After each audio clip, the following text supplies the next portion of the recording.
ನಮಸ್ತೆ ಎಲ್ರಿಗೂ. ಹೆಸರು ಜಯಕುಮಾರ್, ವೆಲ್ನೆಸ್ ಕೋಚ್. ಇವತ್ತು ನಾವು ಯಾವಾಗಲೂ ಆರೋಗ್ಯದಿಂದಿರ್ಲಿಕ್ಕೆ ಏನ್ ಮಾಡ್ಬೇಕಂತ ಟಾಪಿಕ್ ಮೇಲೆ ಮಾತಾಡ್ತಾ ಇದ್ದೀನಿ. ಆರೋಗ್ಯ ಅಂದ ತಕ್ಷಣ ಮಾತಾಡೋದು ಮೆಡಿಟೇಷನ್, ಬ್ರೈನ್ ಶಾಂತ ಆಗುತ್ತೆ, ಎಕ್ಸರ್ಸೈಸ್, ರಕ್ತ ಸಂಚಾರ ಆಗುತ್ತೆ, ಮತ್ತೆ ಫ್ಯಾಟ್ ಬರ್ನ್ ಆಗ್ಲಿಕ್ಕೆ ಹೆಲ್ಪ್ ಆಗುತ್ತೆ ಅಂತ ನಾವು ಇವೆಲ್ಲ ಮಾಡ್ತಿರ್ತೀವಿ. ಸೈನ್ಸ್ ಹೇಳೋದು 80% ನ್ಯೂಟ್ರಿಷನ್, 20% ಎಕ್ಸರ್ಸೈಸ್ ಅಂತ ಹೇಳಿ. ಇದು ಉಲ್ಟಾ ಆಯಿತು. ಕೆಲವ್ರು ಏನ್ ಮಾಡ್ತಾರೆ, ಒಳ್ಳೆ ಆಹಾರಗಳನ್ನು ತಗೊಂತಾರೆ, ಎಕ್ಸರ್ಸೈಸ್ ಮಾಡ್ತಾರೆ. ಇದು ಮಿಸ್ ಆಯಿತು. ಅದರ ಅರ್ಥ ನಾವು ಯಾವಾಗಲೂ ಚೆನ್ನಾಗಿರ್ಬೇಕಂತ ಹೇಳಿದ್ರೆ ಫಸ್ಟು ನಮಗೆ ಅರ್ಥ ಆಗಬೇಕಾಗಿದ್ದು 80-20 ರೂಲ್, 80-20 ರೂಲ್, ಮತ್ತು ಇನ್ನೊಂದು 21 ಆ್ಯಂಡ್ 90 ರೂಲ್.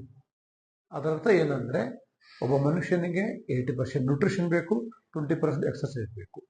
ಅದಾದ್ಮೇಲೆ ನಾವು ಏನ್ ಮಾಡ್ತೀವಿ, ಒಂದಿನ ಮಾಡ್ತೀವಿ, ಒಂದಿನ ಬಿಡ್ತೀವಿ, ಒಂದಿನ ಮಾಡ್ತೀವಿ, ಒಂದಿನ ಬಿಡ್ತೀವಿ. ಹಂಗಲ್ಲ, 21 ದಿನ ಅದನ್ನ ಅಭ್ಯಾಸ ಮಾಡ್ಕೊಬೇಕು. 21 ದಿನ ಏನ್ ಮಾಡ್ಬೇಕು, ಅದನ್ನ ಅಭ್ಯಾಸ ಮಾಡ್ಕೋಬೇಕು. 90 ದಿನದವರೆಗೂ ಅದನ್ನೇ ಕಂಟಿನ್ಯೂ ಮಾಡಿದ್ರೆ ಲೈಫ್ ಸ್ಟೈಲ್ ಆಗುತ್ತೆ. ಯಾವಾಗ ಲೈಫ್ ಸ್ಟೈಲ್ ಆಗುತ್ತೆ ಅವಾಗ ನೋಡ್ರಿ, ಕೆಲವ್ರು ಹೇಳ್ತಾರೆ, ಆ ವ್ಯಕ್ತಿ ಚಳಿ ಇರ್ಲಿ, ಬೇಸಿಗೆ ಇರ್ಲಿ, ಏನೇ ಇರ್ಲಿ ಬೆಳಗ್ಗೆ ವಾಕ್ ಹೋಗ್ತಾನೆ. ಆ ವ್ಯಕ್ತಿ ದೇಹನ ದೇವಸ್ಥಾನದಲ್ಲಿ ಇಟ್ಕೊಂಡಿದ್ದಾನೆ, ಒಳಗಡೆ ಡಸ್ಟ್ಬಿನ್ ತರ ಏನೇನು ಹಾಕೋದೇ ಇಲ್ಲ. ಆ ವ್ಯಕ್ತಿ ನೋಡಿದ್ರೆ ಆ ವ್ಯಕ್ತಿ ಸ್ಕಿನ್ ಇರ್ಬೋದು, ಆ ವ್ಯಕ್ತಿದು ಲುಕ್ ಇರ್ಬೋದು, ಆ ವ್ಯಕ್ತಿದು ಆಟಿಟ್ಯೂಡ್ ಇರ್ಬೋದು, ಆ ವ್ಯಕ್ತಿ ನಿಂದ್ರೋದಿರ್ಬೋದು, ಆ ವ್ಯಕ್ತಿದು ಫ್ಯಾಮಿಲಿ ಇರ್ಬೋದು, ಅದೆಲ್ಲ ನೋಡಿ ಶಾಕ್ ಆಗ್ತಾರೆ.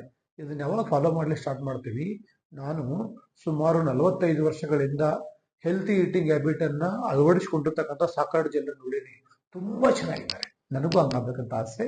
ನೀವು ನಮ್ಮ ಜೊತೆಗೆ ಬನ್ನಿ, ಅದನ್ನು ಕಲಿಯೋಣ. ಇರೋವರೆಗೂ ಆರೋಗ್ಯದಿಂದ ಇರ್ಲಿಕ್ಕೆ ಏನ್ ಮಾಡ್ಬೇಕಂತ ಹೇಳಿ ಕಲಿಯೋಣ. ಥ್ಯಾಂಕ್ ಯು ಸೋ ಮಚ್, ಬಾಯ್. ಇಷ್ಟ ಆದರೆ ಈ ವಿಡಿಯೋನ ಶೇರ್ ಮಾಡಿ, ಲೈಕ್ ಮಾಡಿ.